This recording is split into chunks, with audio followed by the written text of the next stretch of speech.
Silakan. Okay. Okay. Assalamualaikum warahmatullahi wabarakatuh dan selamat Waalaikumsalam warahmatullahi wabarakatuh. petang kami di Zamzuri. Saya Muhammad Syukri bin Yusof, merupakan Ketua Tugasan bagi kursus Insan Guru Profesional KPG 3012. Untuk pengetahuan cikgu, pada petang ini kita akan jalankan temu bual berkaitan wawancara bersama insan guru profesional. Jadi hasil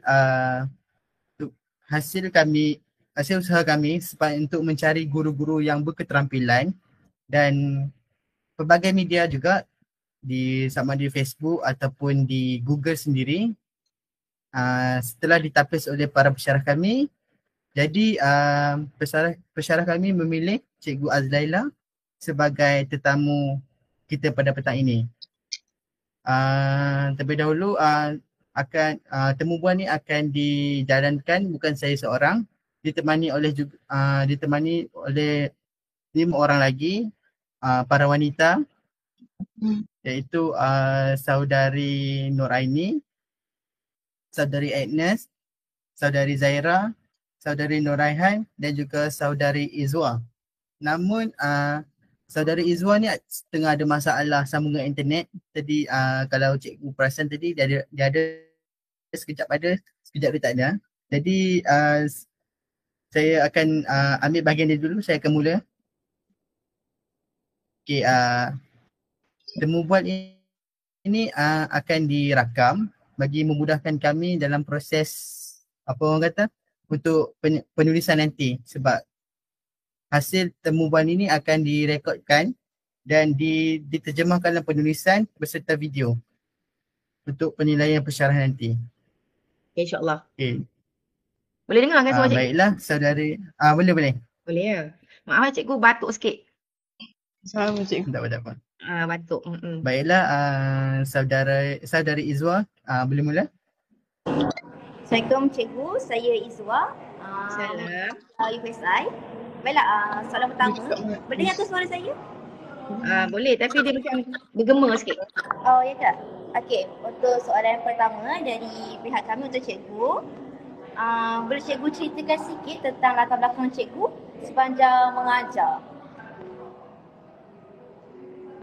Dari mula ke? Boleh cikgu. Okey. Assalamualaikum warahmatullahi wabarakatuh dan selamat sejahtera. Okey.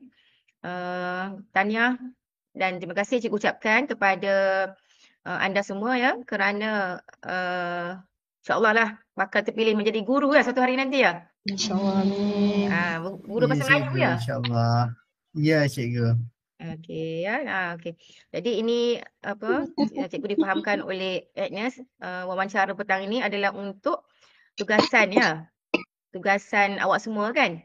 Jadi awak semua ni option bahasa Melayu ke? Ya, semua mengajar bahasa Melayu. Jadi sebagai pengenalannya ya, GM kita petang ini, saya perkenalkan diri saya. Nama saya Puan Hajah Azlaila binti Zamzuri. Ya, berumur 49 tahun. Telah berkhidmat selama 26 tahun sebagai guru lah. Ya. Okey,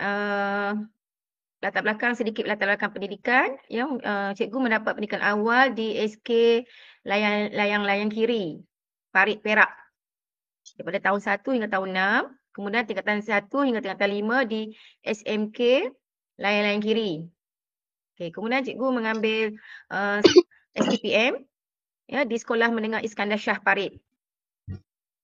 Dan cikgu melanjutkan pelajaran ke Maktab Perguruan Kinta Ipoh dalam jurusan Diploma Perguruan Sains dan Pengajian Melayu. Cikgu adalah batch pertama diploma waktu itu, tahun 1996. Ya. Jadi kronologinya 1996 cikgu masuk Maktab Perguruan Kinta Ipoh, option sains, pengajian sains dan pengajian Melayu. Kemudian posting pertama cikgu di SK Jalan Bukit Alam Shah PJ ya, Petaling Jaya. pada tahun 2000. Cikgu posting tahun 2000. Kemudian dari 2021 cikgu bertukar sekolah ke SK Seksyen 7 Sungai Buloh, Kota Damansara. Di situ daripada tahun 2001 hingga 2005. Kemudian pada tahun 2006 cikgu berpindah ke negeri Perak, iaitu tempat lahir cikgu. Dan menetap di Bandar Universiti Seri Iskandar Perak. Okay, masa cikgu pindah daripada PJ ke Perak, sekolah cikgu ialah SK Iskandar Shah Parit. Daripada 2006 hingga 2018. Itu lebih kurang dalam 15 tahun lah cikgu di Iskandar Shah Parit. Okay, kemudian sewaktu di Iskandar Shah Parit, cikgu telah mengikuti kursus 14 minggu. Iaitu convert course. Cikgu tak jadi guru BM dah. Guru besar hantar pergi lanjutkan pelajaran ke maktab perguruan Ipoh, IPG Ipoh untuk mengikuti kursus 14 minggu bimbingan dan kaunseling. Jadi mulai 2007 hingga 2020 cikgu adalah guru bimbingan kaunseling sepenuh masa. Lantikan JPN, KPM lah. Boleh dah tu. Nampak ya? Kemudian 2013 cikgu dapat guru cemerlang bimbingan kaunseling, GC. Jadi GC ni kalau nanti bila awak dah mengajar esok, kan? Mohonlah GC. Guru cemerlang ni dia banyak faedahnya. Kita akan dijadikan pakar rujuk. Senang naik pangkat.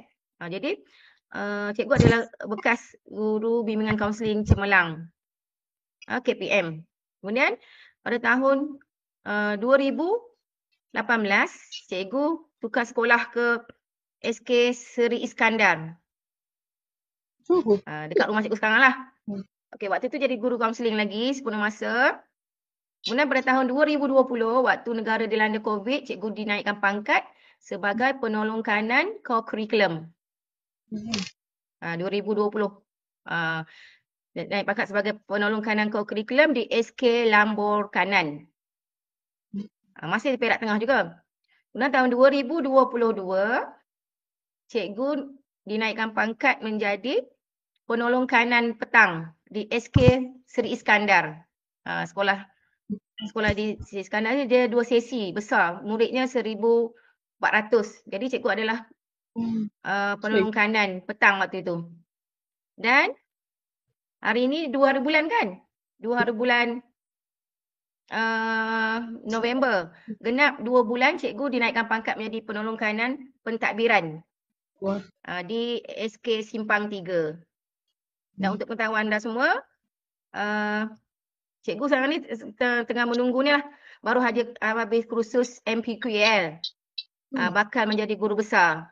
Jadi dah habis dah. 2 hari bulan 3 bulan Oktober tu habis. Jadi sekarang ni cikgu tengah tunggu posting untuk menjadi guru besar lah. InsyaAllah. Jadi tapi cikgu masih lagi mengajar bahasa Melayu tahun 3. Okey. Cukup sampai itu dulu cukup? Okey, terima kasih. Okey, faham. Jadi cikgu pernah jadi guru kaunseling, tetapi sekarang kembali ke guru bahasa Melayu, betul? Guru bahasa Melayu tapi memegang jawatan lah sebagai pentadbir. Okey, faham. Jadi apa yang membuatkan yang mendorong cikgu nak pilih bidang bahasa Melayu tu berbanding dengan cikgu subjek lain? Okey ya. Okey, sebenarnya bahasa Melayu ni memang satu subjek yang menyeronokkan. Ya, sebab dalam bahasa Melayu ni dia dapat mencungkil bakat kita. Dalam bahasa Melayu kita boleh pandai menyusun ayat, menulis karangan, dan selalunya kalau di sekolah nanti kalau guru bahasa Melayu ni dia selalu mendapat tempat, macam contoh macam pengacara majlis, itu dia macam dia senang nak dibawa ke depan ke belakang, dia mudah. Dan kalau macam pentadbir ke guru-guru ke nak buat ayat ke nak buat apa, mesti rujuk cerita. Jadi kan kemudian masa cikgu memang daripada sekolah lagi memang pergi aktif dalam bahasa Melayu. Daripada sekolah rendah lagi dah masuk bercerita. Bila masuk sekolah menengah, cikgu bawa cikgu pergi pertandingan pidato, bahas. Ya. Dengan bahas, memang dari sekolah lagi cikgu memang mencintai bahasa Melayu. Dan masa cikgu mohon masuk maktab itu pun, sijil-sijil cikgu semua sijil-sijil aktiviti kebahasaan. Jadi cikgu rasa salah satu punca cikgu dapat permohonan masuk maktab tu sekali mohon je. Sebab sijil-sijil cikgu tu banyak yang cikgu aktif dalam bahasa. Walaupun cikgu double option, sains dan BM, tapi cikgu antara pelajar yang aktif bahasa Melayu. Hingga cikgu dinobatkan sebagai anugerah Suluh Budiman, Suluh Budiman, anugerah Suluh Budiman sebab ini DBP yang bagi. Oleh kerana cikgu aktif di IPG, ya, semua aktiviti DBP cikgu join. Jadi masa convocation tu cikgu dinobatkan sebagai guru pelatih cemerlang untuk dapat anugerah daripada DBP berbentuk wang tunai waktu itu. Hanya option bahasa Melayu saja yang dapat dan cikgu adalah seorang saja yang dapat waktu tu. Okay? Boleh? Menjawab ke? Jawab cikgu. Jadi itu sebab minat cikgu mengajar bahasa Melayu ni sebab itulah. Sebab kalau kita tengok pun di mana-mana pun mesti bahasa Melayu tu dulu kan. Kalau katalah pertandingan STEM, ada juga bercerita. STEM kan, kerana STEM cerita dia orang akan rujuk pada guru bahasa Melayu juga untuk buat teks. Jadi ke mana-mana pergi, guru bahasa Melayu ni adalah dijadikan sebagai pembudah cara. Tu hebatnya jadi guru bahasa Melayu ni. Guru agama pun sama, dia orang nak buat skrip kan, skrip da'i cilik, skrip syair, dia orang akan rujuk pada guru bahasa Melayu juga. Dari segi rimanya, dari segi kata-kata yang digunakan tu. Itulah. Okey. Jadi cikgu memang dah aktif dari zaman cikgu sekolah lagi lah dalam bahasa Melayu. Ya. Faham tu yang cikgu minat tu bahasa Melayu. Ya. Jadi cikgu masa sekolah yang pertama tahun 2000, sekolah mengajar. tahun mengajar tahun 2000. Tahun 2000 di section SK Alam Syah 2 di Taling Jaya. Dan sekarang dekat sekolah Sekolah Kebangsaan Simpang 3 baru 2 bulan sebagai penekanan pentadbiran. Oh, faham. Sedang menunggu penempatan untuk jadi guru besar. Jadi dah banyak sekolah lah cikgu dah masuk betul. Apa dia? Jadi dah banyak sekolah lah cikgu mengajar dari setakat ni setakat 26 tahun ni 8 buah sekolah. Oh, banyak juga dah. Ya, banyaklah. Jadinya tu je soalan dari saya. Seterusnya saya pula kepada saudari Raihan. Assalamualaikum cikgu, nama saya Raihan. Assalamualaikum. Cikgu, okey, saya nak tanya beberapa soalan tentang pengajaran dan pembelajaran bahasa Melayu. Okay. Dalam kelas, apa teknik ataupun pendekatan yang cikgu gunakan untuk tarik minat pelajar? Sebabkan cikgu kan mengajar sekolah rendah, jadi kadang-kadang fokus untuk anak-anak yang usianya muda lagi ni susah kita nak tarik. Jadi macam mana? Apakah pendekatan yang cikgu ambil? Ya. Okay, dalam PDPT sama guru-guru kena proaktif lah daripada murid. Tambahan pula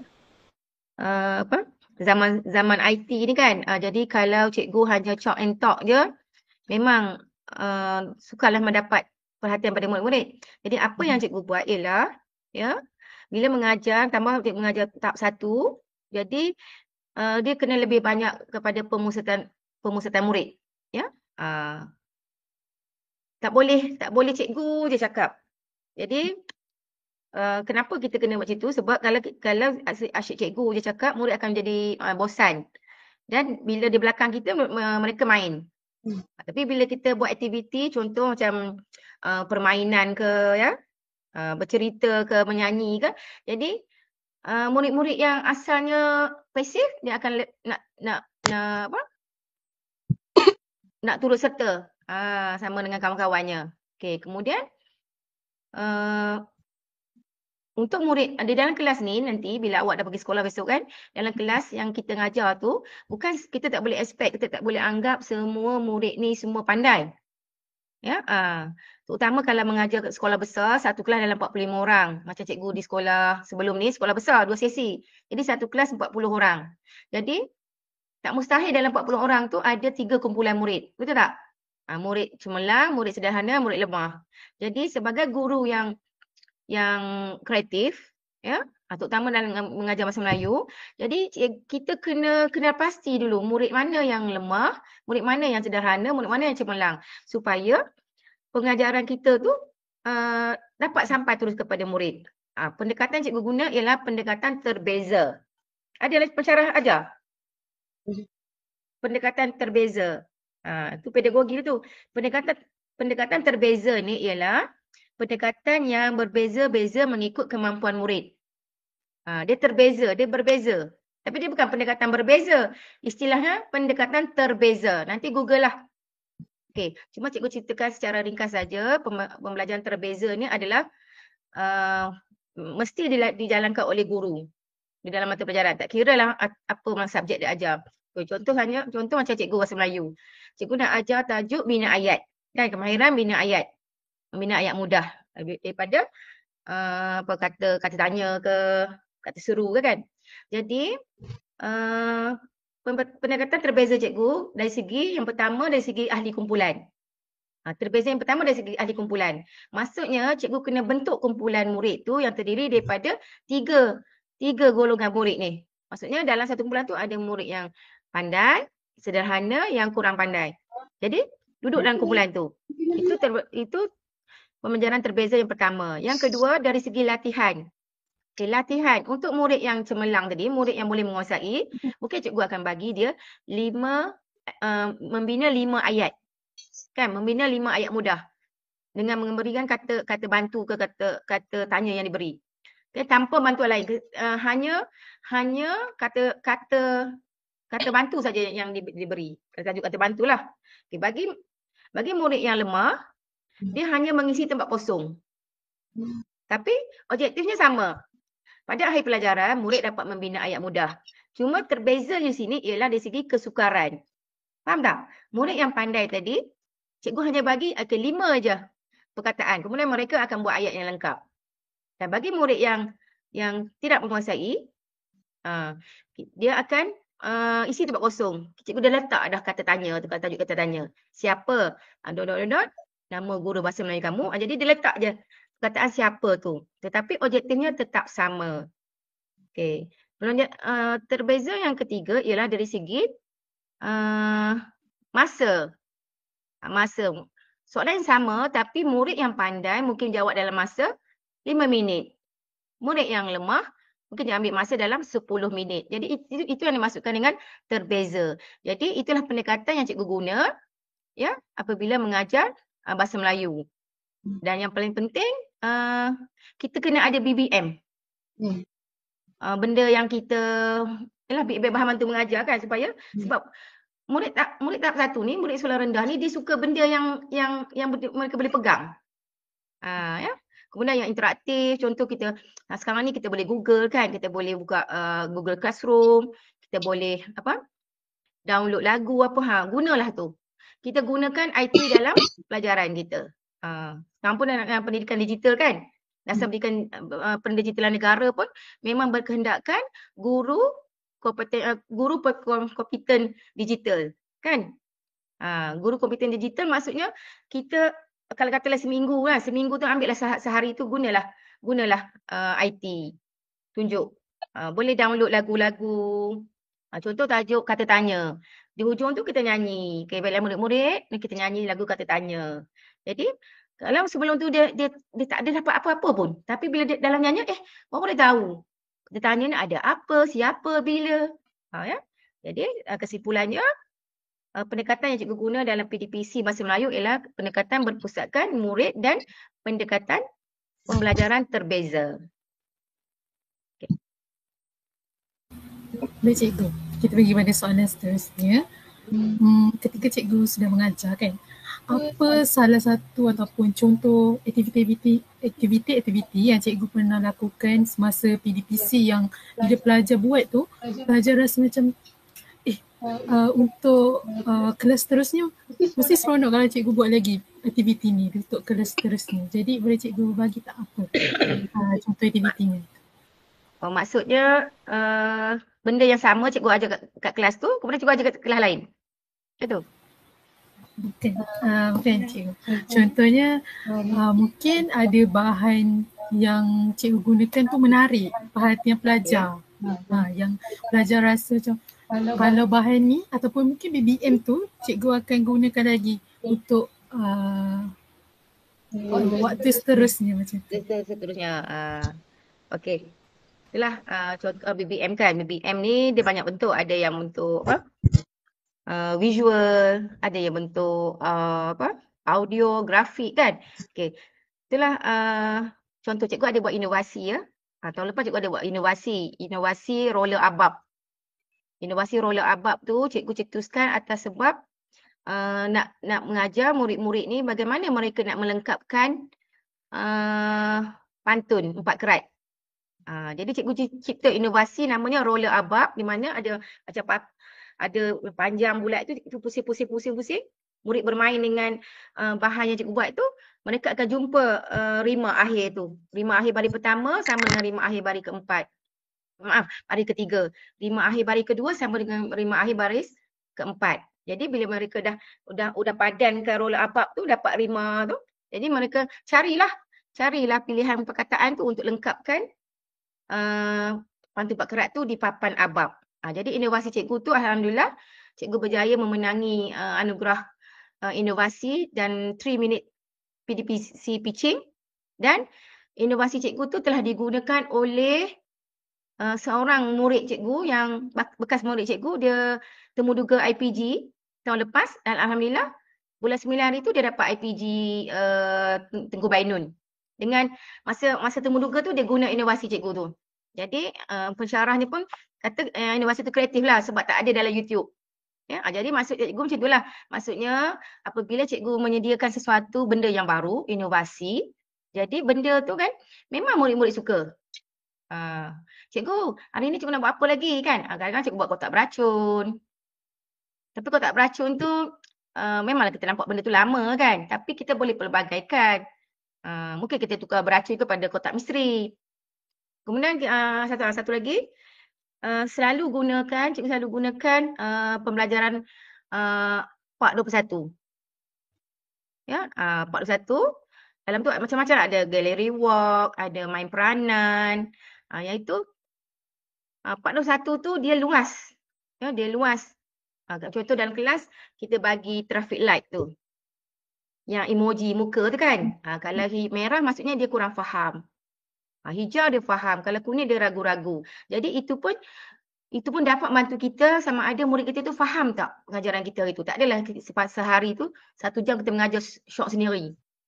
Ya, nanti bila dah posting nanti ataupun pergi praktikum nanti kena buatlah ya yang apa tools dalam Part 21 tu ada banyak. Contoh peta iting. Okey, peta iting pun seronok buat apabila kita membuat aktiviti berkumpulan. Dalam aktiviti berkumpulan, kita galakkan murid menggunakan peta iting. Pilihlah 8 peta iting tu yang mana sesuai dengan tajuk kita hari tu. Contoh kita nak ajar tajuk kerangka karangan. Jadi mungkin kita boleh guna peta iting apa? Peta buih ke? Kan? Peta titi ke? Jadi print atas A3 kosong kan? Peta tu kita lukis kosong, sediakan, mereka yang akan masukkan maklumat-maklumat dalam tu. Jadi kesimpulannya, sebagai seorang guru yang kreatif, ya, kita kena selalulah upgrade kita punya style pengajaran. Tak adalah pengajaran kita tu hambar je kan. Biar kehadiran kita tu murid kita nanti-nanti. Dengan kena rajin lah. Rajin buat inovasi, rajin buat BBM. Biar penuh keinginan ni. Ya. Sebab yang objektif seorang guru adalah apabila murid dia dapat, ya, objektif terakhir tu murid dapat menguasai apa yang dia belajar hari tu. Bukan cikgu syok sendiri. Ya. Okey. Boleh menjawab ke tu? Ya cikgu.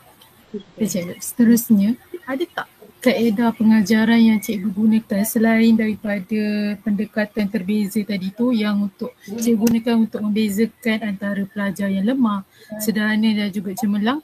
Ada tak kaedah lain yang cikgu gunakan? Okey. Selain pada pelajar terbeza, cikgu juga ada buat guna kumpulan-kumpulan kecil. Intervensi, ya. Kaedah intervensi. Intervensi ni dia dia berfokus. Contohnya, kalau dalam jadual waktu 1 jam kan.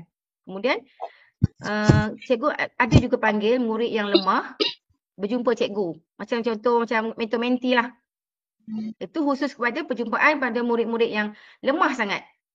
Dia perlukan intervensi. Contoh dia huruf ABC pun dia tak kenal lagi. Dia suku kata pun dia tak kenal lagi.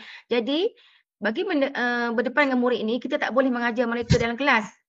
Ya, nanti yang lain tu akan terbiar dan kawalan kelapa akan jadi bising. Jadi pendekatan cikgu guna ialah cikgu wujudkan kumpulan-kumpulan kecil. Maksudnya kumpulan kecil tu mana yang lemah tu cikgu akan panggil jumpa cikgu waktu rehat ke, ya, waktu free cikgu ke, ataupun waktu contoh macam ada cikgu masuk kelas relief kan, kelas ganti, cikgu panggil murid-murid tu.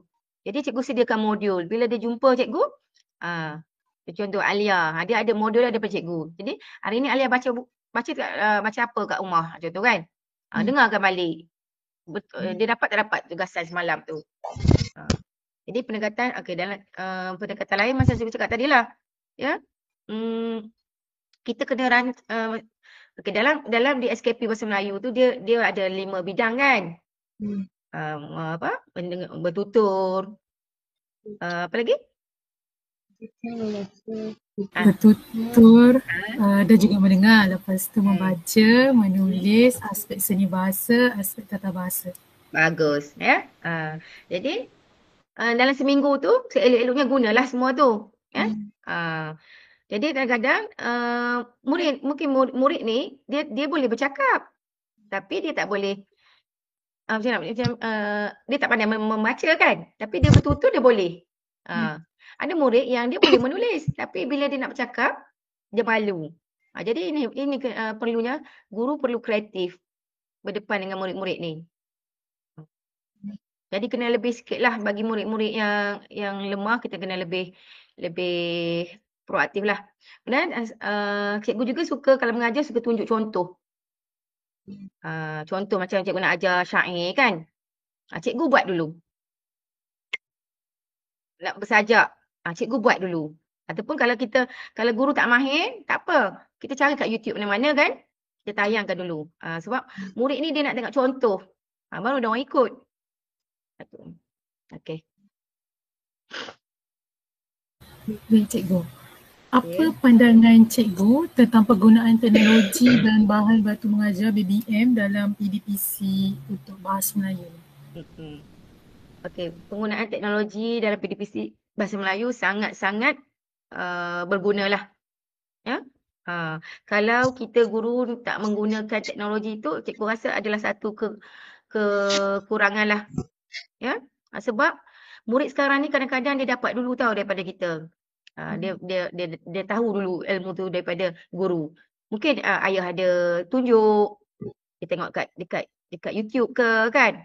Ataupun abang dia tunjuk ke. Jadi amat bahayalah kalau murid yang tahu dulu daripada cikgu kan. Malulah kita kan. Jadi guru memang cikgu memang kena explore lah. Kena terokai apa ilmu yang ada dalam teknologi itu, apa benda yang boleh dimanfaatkan dalam PDPC.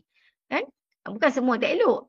Contoh macam Canva kan. Canva Canva tu kita boleh bawa murid ke mama komputer sebab murid sekarang semua ada ID sendiri kan. Di bawah Dasar Pendidikan Negara memang murid dan guru ada ID. Jadi login tu dia akan menaikkan ranking sekolah. Jadi waktu kelas bahasa Melayu boleh bawa pergi ke mama komputer. Jadi kita suruh murid buat guna Canva. Jadi okey, arahannya bina ayat ke ataupun cari gambar yang menunjukkan tentang kata adjektif guna Canva. Sangat menarik. Kemudian mungkin juga kita boleh buat soalan word wall kan dalam tu. Ya. Jadi tak adalah kita bagi buku aktiviti je, kita bagi kertas saja kan. Okey, hari ni kita tak guna buku. Cikgu nak bawa kamu pergi mama komputer, kita akan jawab quiz kan. Quizzes word wall. Seronok sebab mereka terus dapat jawapan kan, interaktif. Tekan kena dapat jawapan. Jadi di situ kita nampak terujanya murid-murid kita ni bila mereka dapat jawab dengan betul. Sebab bila word wall ni dia jawapannya terus kan.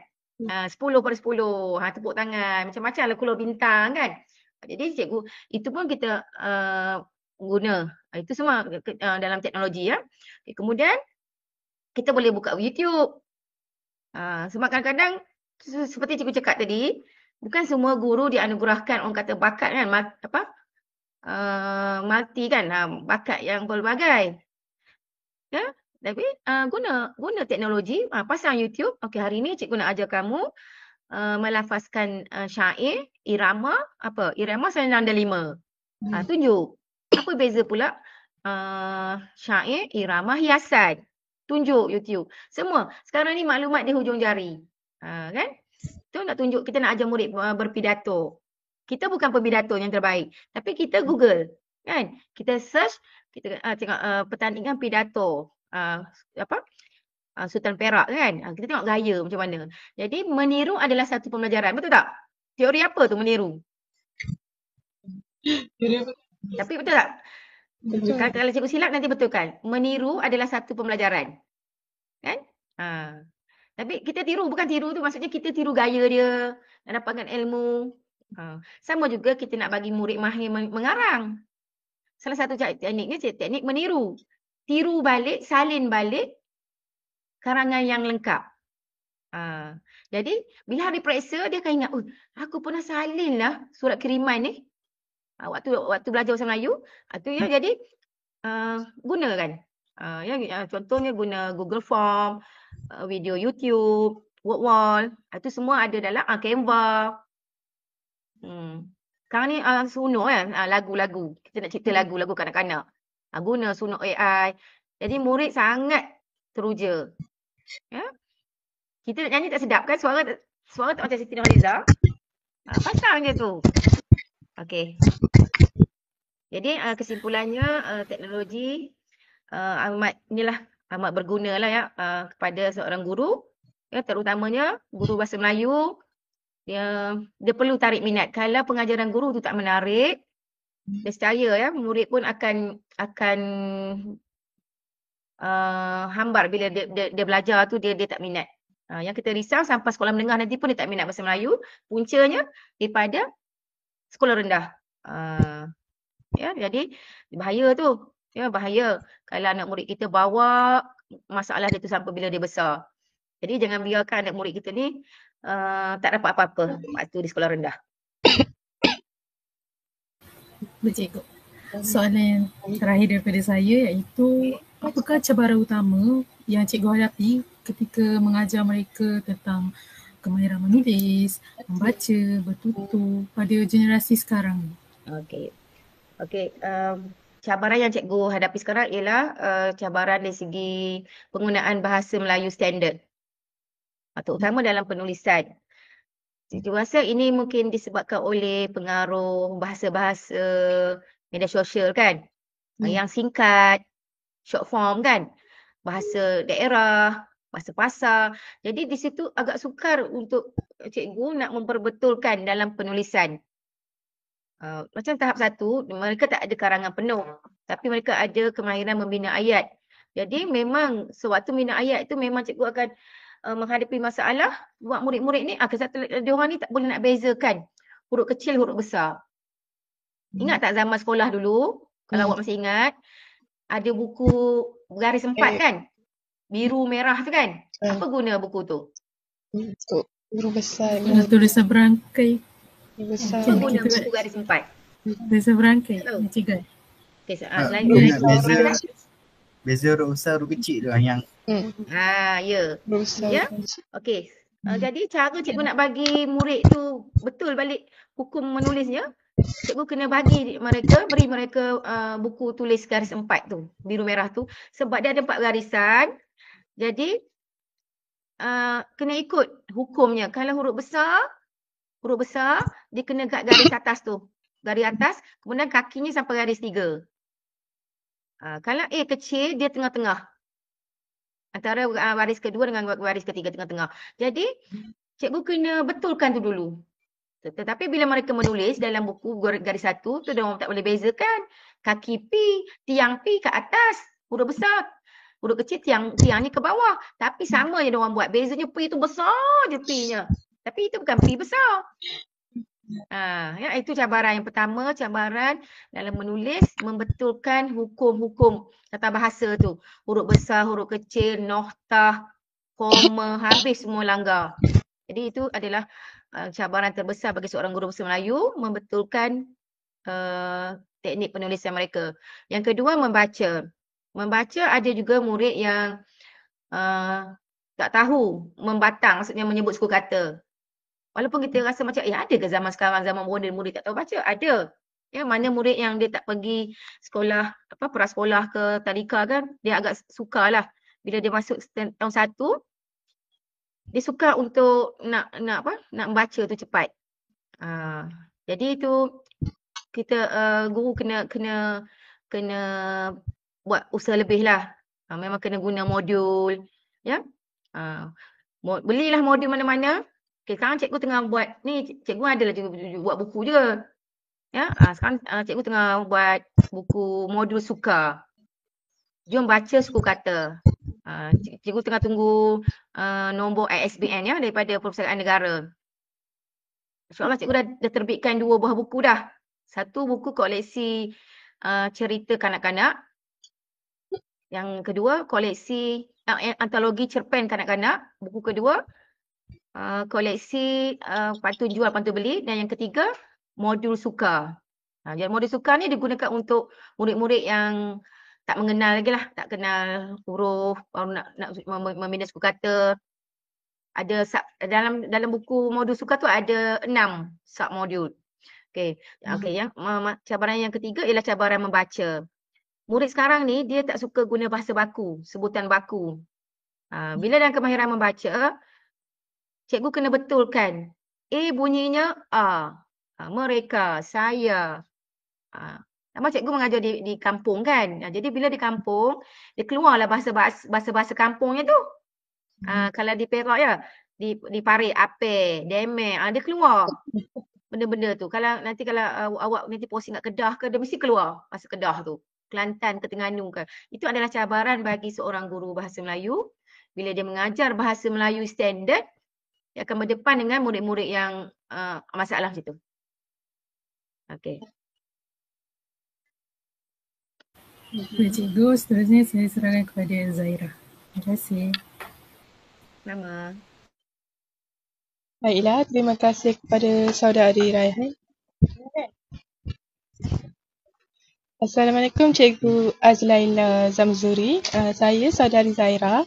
Saya ingin bertanyakan soalan tentang dari aspek pengurusan kelas dan pentaksiran.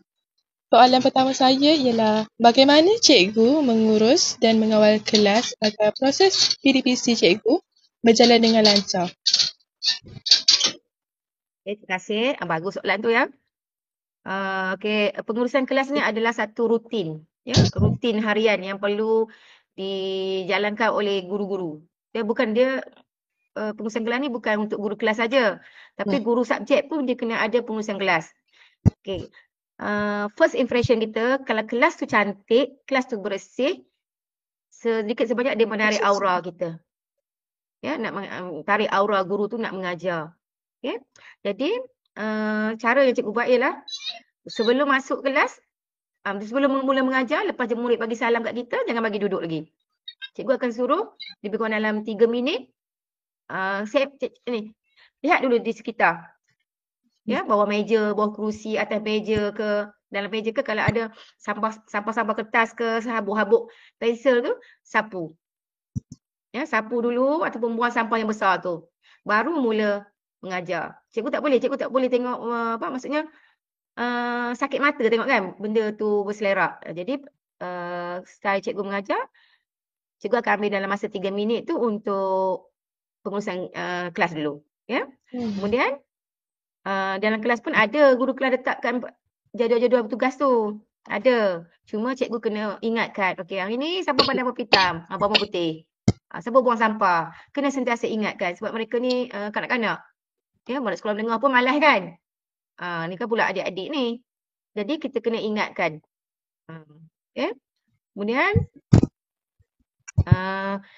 guru jangan lokek, jangan kedekut sangat. Ya, kita kena selalu beri ganjaran dekat murid-murid ni. Ganjaran tu tak semesti dalam bentuk material. Ya, ganjaran tu boleh dalam bentuk pujian. Baguslah kelas awak hari ni. Ya, cikgu bagi awak 5 bintang. Tepuk tangan untuk ni. Untuk Ahmad ni hari ni dia rajin. Cantik meja dia kemas. Cantik kelas. Jadi murid ni dia suka kalau kita beri mereka ni pujian, ganjaran.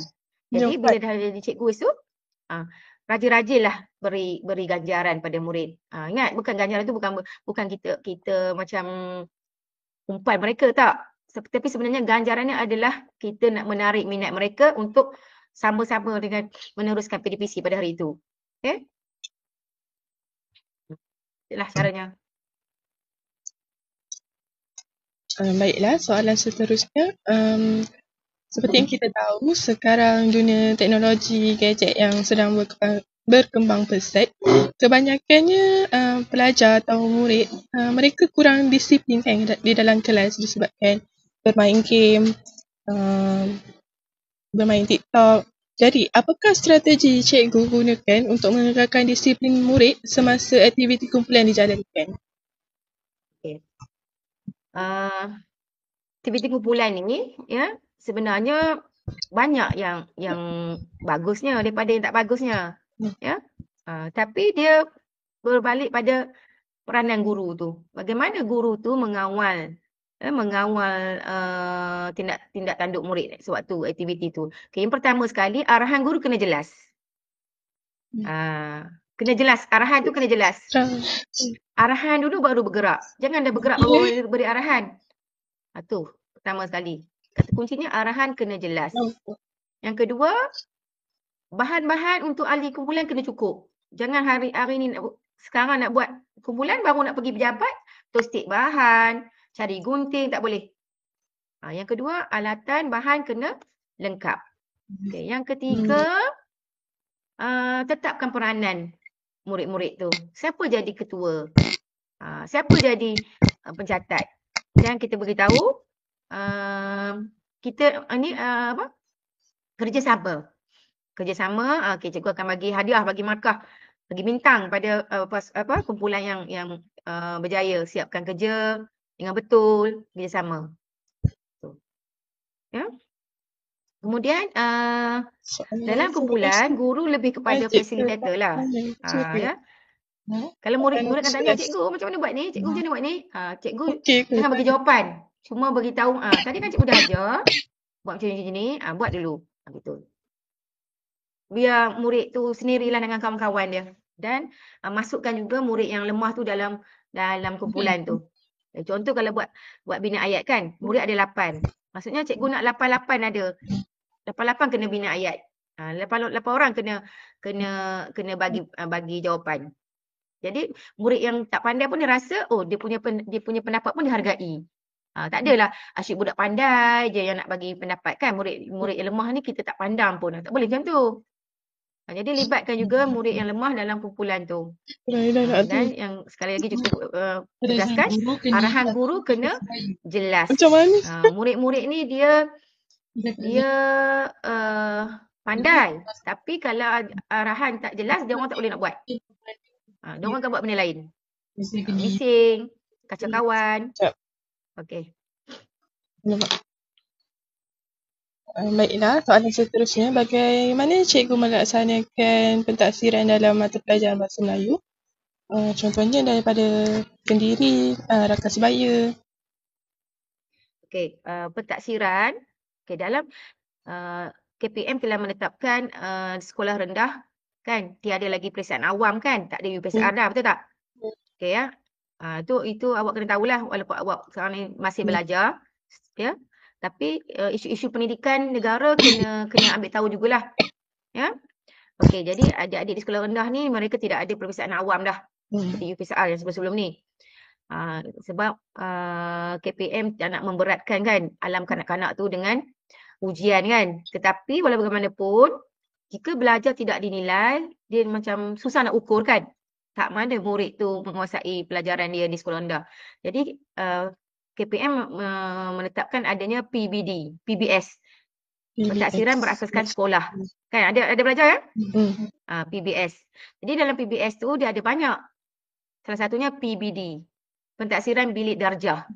Jadi di sini pentaksiran cikgu gunakan ialah pentaksiran bilik darjah. Okey, pentaksiran ni dia bukan hanya semata-mata ujian kertas soalan je. Macam WASA ya, UPSA, ujian pertengahan sesi akademik. Macam minggu akhir ni, minggu hujung bulan 10 baru ni, sekolah cikgu baru selesai WASA. WASA tu ujian akhir sesi akademik. Baru habis. Itu WASA tu hanya untuk tahap 2 saja, 4, 5, 6. Bagi murid tahap 1, 1, 2, 3, mereka tidak ada WASA, tak boleh bagi. Salah. Kalau kita bagi, kita dah melanggar. Ya, kita dah melanggar peraturan. Tak ada lagi ujian peperiksaan di tahap 1. Jadi apa yang cikgu buat ialah pentaksiran bilik darjah, PBD, yang mana murid ni diberi TP. TP1, TP2, band lah, band.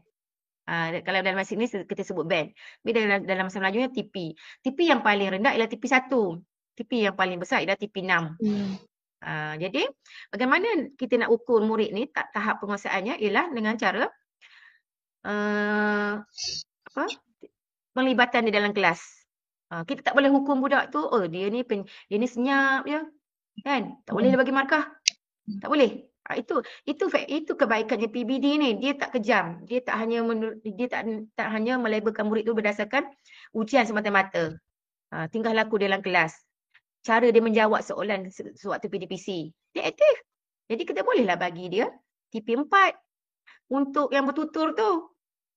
Kemudian kemudian hasil kerja. Hasil kerja murid pun adalah salah satu pentaksiran. Contoh kerja sekolah dia. Tengoklah kita bagi hari ni 5 ayat. Esok dia hantar. Dia faham tak? Betul tak 5 ayat tu? Kalau dia betul, dia berhak dapat TP6.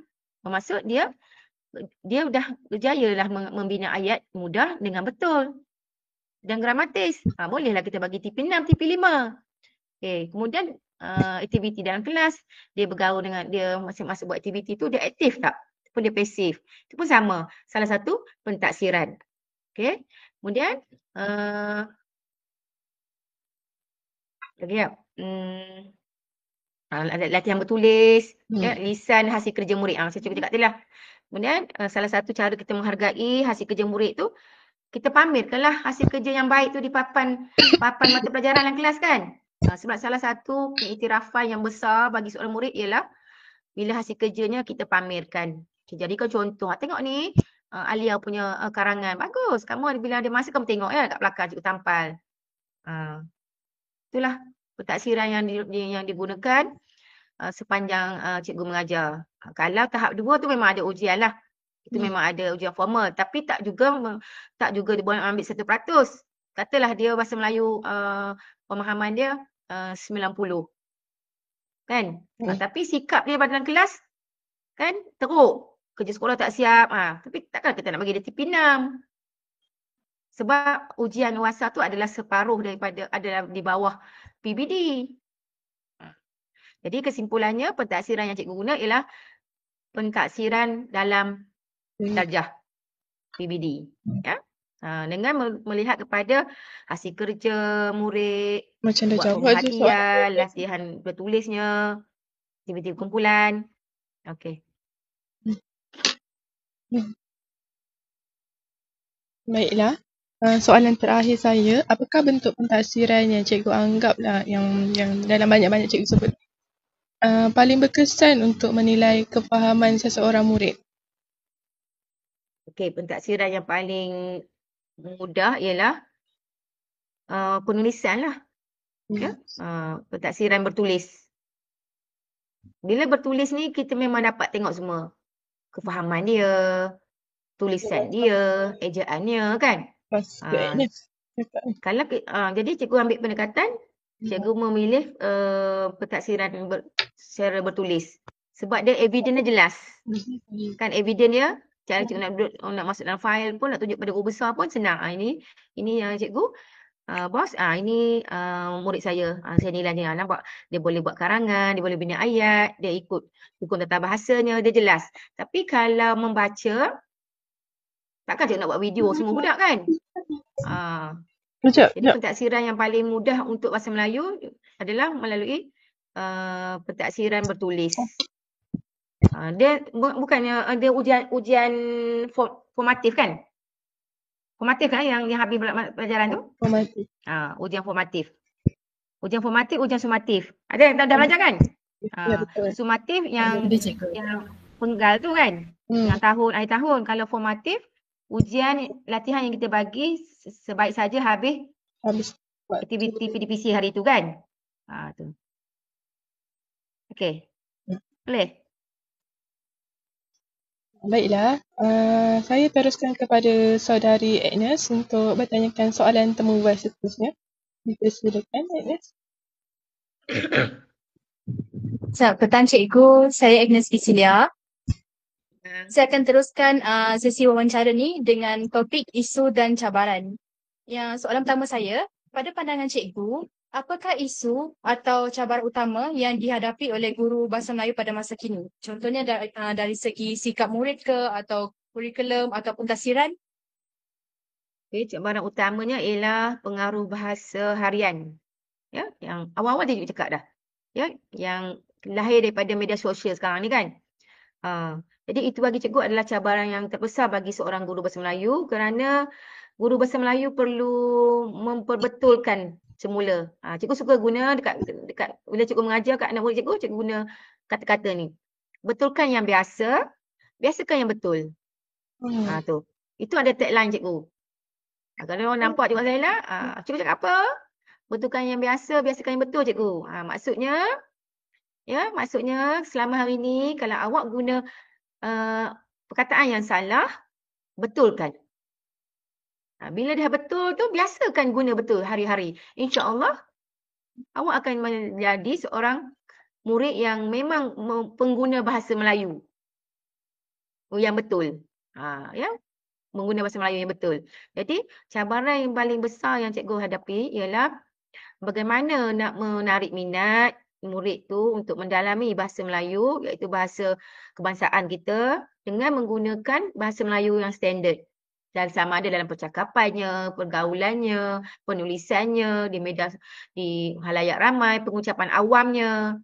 Dan cikgu memang ada buat macam got talent lah. Ya. Cikgu akan panggil murid-murid macam pengawas datang jumpa cikgu, cikgu ajar mereka pengucapan awam. Sebab cikgu juga untuk pengetahuan awak je, cikgu juga adalah pengacara majlis. Cuma bila cikgu jadi pentadbir ni kurang sikit. Dapat jemputan. Kalau tidak, memang majlis daerah, negeri, kebangsaan, cikgu akan diundang menjadi pengacara majlis. Jadi, cikgu nak kongsi bakat cikgu ni kepada murid cikgu, cikgu akan ajar mereka macam pengawas kan, yang handle perhimpunan setiap hari Isnin tu, cikgu panggil siapa pengawas yang bertugas minggu depan, datang jumpa cikgu buat teks. Cikgu akan ajar cara dia intonasi dia bercakap, di mana dia kena berhenti. Itu penting tu sebab bila bahasa yang keluar pada mulut kita tu jelas, hentiannya betul, intonasinya betul, maksud pun mudah difahami.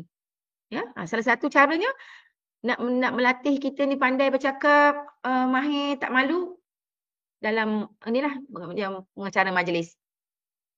mengerusikan mesyuarat ke. Itu adalah salah satu cara lah yang cikgu guna dan untuk menghadapi cabaran yang tadi itulah, menarik minat murid. Okay. Baik cikgu, dari segi kurikulum pula, bagaimana cikgu sesuaikan diri dengan perubahan kurikulum seperti KSSM atau DSKP yang terkini?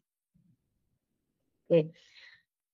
Untuk menyesuaikan diri, untuk pengetahuan awak semua, KPM, JPN bersama dengan PPD kan, seringkali akan sentiasa update apa dasar-dasar kerajaan, dan guru-guru ni akan diberi kursus. Ya, kursus tu yang nanti bila awak dah jadi guru, kena ada SPLKM yang latihan ladap mata kredit. Jadi bila ada dasar pendidikan yang baru, guru-guru kena cakna. Ya, kena cakna tentang dasar-dasar perubahan tu. Ya, kita tak nak jadi macam kata batu buruk, apa sekarang ni ya? KPS buat apa ya? Apa dasar sekarang ya? Tak boleh gitu. Guru di alah baru sekarang ni, ya, digital sekarang ni, dia sentiasa proaktif, kena tahu. Ya? Dasar-dasar kerajaan kena tahu. Nanti kurikulum baru kan, 2000 apa? Dasar kurikulum baru. 2027. Ya. 2027 ada kurikulum baru. Jadi akan terhapuslah KBSM yang lama ni. 2 tahun lagi. Jadi tapi guru-guru dah terima sekarang. Sekarang kami dah diberi kursus, dah diberi taklimat, dah diberi bengkel, menghadiri bengkel untuk pengisian penataran kurikulum baru. Kena bersedialah. Okey. Apa tadi? Soalan tadi apa tadi? Ernest? Ya. Apa soalan tadi? Macam mana cikgu sesuaikan diri dengan perubahan kurikulum tu? Okey. Jadi bila kita dah dengar tu, jangan cepat melatah kan. Kita sambut je. Sebab kerajaan dia takkan bagi satu benda tu kalau dia tak bagi kemudahan yang ada kan. Jadi bila KPM buat dasar, dia sediakan apa laluannya. Ya, dia sediakan kursus. Okey, kemudian di sekolah kita ada SLT, MLT. SLT tu adalah Senior Leader Team. MLT Medium Leader Team. Jadi MLT ni terdiri daripada ketua panitia. Okay. Kita boleh buat PLC. Ya. Coaching and mentoring. Jadi waktu itu kita tanyalah grup-grup bahasa Melayu. Cuba tengok saya mengajar. Betul tak? Apa benda yang boleh share? Tengok kita punya RPH. Mana yang boleh kita kongsi. Jadi itulah caranya kita nak sama seiring dengan dasar-dasar kerajaan, supaya tak adalah kita ni ketinggalan dengan perubahan pendidikan sekarang ni. Ya, kita sentiasa update lah, up to date. Tapi digital kena mahir. Tambah awak sekarang ni muda-muda semua kan. Jadi malu kalau pergi posting esok, bila cikgu-cikgu senior tanya, boleh buat Excel? Alah, maaf lah cikgu, saya tak pandai. Boleh buat PowerPoint? Maaf cikgu, saya tak pandai. Ya? Jadi belajar. Cikgu pun tak ada pergi. Cikgu pun zaman IPG, zaman maktab tak ada pun pergi kelas komputer. Tak pergi kelas komputer pun. Tapi bila kita dah bekerja, bila kita dah bertugas, tugasan kita tu mendesakkan kita kena tahu. Kena pandai buat Excel, kena pandai buat PowerPoint kan. Sebab kerja kita guru ni bukan macam dulu. Dulu cikgu mengajar saja kan.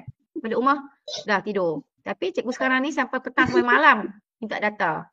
Data yang KPM nak tu segera. Kadang tak sampai 24 jam so hantar data. Data semua online. Jadi kalau kita masih lagi berada di takat yang lama, kita akan jadi ketinggalan lah. Jadi kena proaktif lah dalam menghadapi cabaran pendidikan sekarang ni. Okay ya? Okay, baik cikgu. Soalan terakhir dari saya. Dari segi sikap murid, apakah langkah cikgu dalam menangani murid yang kurang minat terhadap bahasa Melayu ni? Okey. Murid yang kurang minat bahasa Melayu ni adalah berpunca daripada kita juga. Setuju tak kalau kita cakap murid tak minat bahasa Melayu, tak minat apa-apa subjek, matematik ke BI ke, adalah berpunca daripada guru itu sendiri. Ya? Sebab murid tahu dia ke sekolah nak belajar, tapi bila dia datang sekolah, dia belajar, dia tak dapat apa. Yang sepatutnya disalahkan adalah guru. Oleh itu, guru sentiasa kena memperbaharui teknik pengajaran. Itu penampilan guru. Penampilan guru kena ceria. Ya? Tak kisahlah macam mana bentuk fizikal kita, warna kulit kita, itu Allah jadikan. Tapi kita berbelanjalah ya sedikit untuk image diri kita. Sebab murid-murid sekarang ni dia pandai menilai. Awak pun tengok ada adik-adik kan? Dia orang pandai menilai. Oh, cantiknya baju cikgu ni. Oh, cikgu pakai tudung semalam ya. Cikgu pakai tudung semalam ya. Itu murid sekarang. Jadi cara cikgu menghadapi murid-murid yang kurang berminat, pertama sekali penampilan kita tu kena bertenaga, meyakinkan mereka, oh cikgu sudah masuk. Biarlah kita ni jadi guru yang dinanti-nanti oleh murid. Tak siapa-siapa dengar bahasa Melayu. Ya. Jadi gaya pengajaran kita, ilmu tu kena banyak lah dan kreatif. Kalau ilmu banyak pun ada cikgu, ada guru yang dia ilmu banyak. Dia ambil master, ambil PhD. Kan? Tapi kemahiran dia menyampaikan tu. Born teacher ya.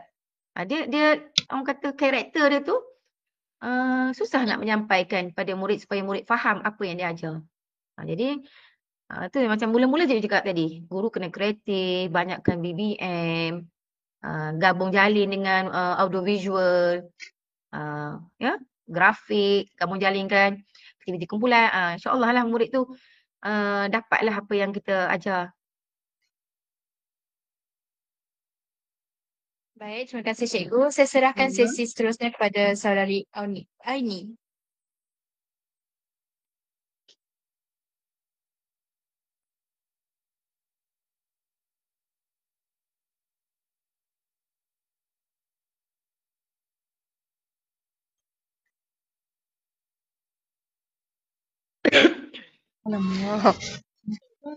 Maaf ya cikgu, ada masalah teknikal. Okey, cikgu tambah sikit yang Agnes punya soalan tadi. Satu lagi. Prinsip yang cikgu guna ialah prinsip mendidik dengan kasih sayang. Ya? Kita tak boleh label murid ni. Kamu ni, adik-beradik kamu ni semuanya ni, cikgu tahu dah. Tak boleh. Jangan melabel. Ya? Siapa murid kita terima dengan seadanya. Anak orang miskin ke? Apa? Kita ajar murid kita dengan penuh kasih sayang. Lihatlah mereka seperti satu ladang. Ya, ladang yang kosong, kita jadi usahanya. Kita nak tengok ladang kita nanti akhirnya nanti akan mengeluarkan hasil yang lumayan. Jadi kita kena mendidik dengan kasih sayang dan memastikan setiap murid mampu berkomunikasi. Ya? Jangan pandang rendah. Okey. Baik cikgu, terima kasih. Sama. Boleh dah Ain?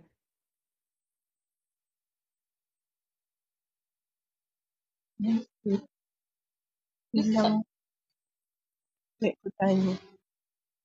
Mana soalan? Okey. Ain, boleh? Aini ke Ain? Nur Aini. Ya. Ada masalah teknikal tu. Saya teruskan untuk bahagian ni, boleh cikgu? Boleh. Okey. Sekarang kita balik pada topik nilai dan profesionalisme guru. Soalan pertama, apakah ciri-ciri kepribadian yang perlu ada pada seorang guru bahasa Melayu yang berjaya? Nilai dan profesional yang ada pada seorang guru bahasa Melayu. Ya. Yang pertama ya mesti ada ilmu lah. Ya. Ilmu tentang bahasa Melayu. Seperti yang cikgu cakap awal-awal tadi, guru bahasa Melayu di sekolah adalah pakar rujuk. Ya, jadi kita kena tahu mana yang betul, mana yang salah. Bukan hukum agama ni, hukum berbahasa kan, nahunya. Kita tahu mana perkataan yang dekat, rapat, yang mana jarak. Sebab sekarang ni banyak perubahan kan, ejaan yang dimelayukan. Jadi yang pertama, nilai yang ada guru tu mesti ada berilmu, berpengetahuan yang tinggi. Yang kedua perlu ada sabar. Ya, sabar. Sebab mengajar bahasa Melayu memang kalau orang tengok bahasa Melayu senang je. Tapi sesungguhnya hakikatnya guru bahasa Melayu adalah satu cabaran ya, sebab bahasa Melayu adalah subjek trust ya dalam peperiksaan.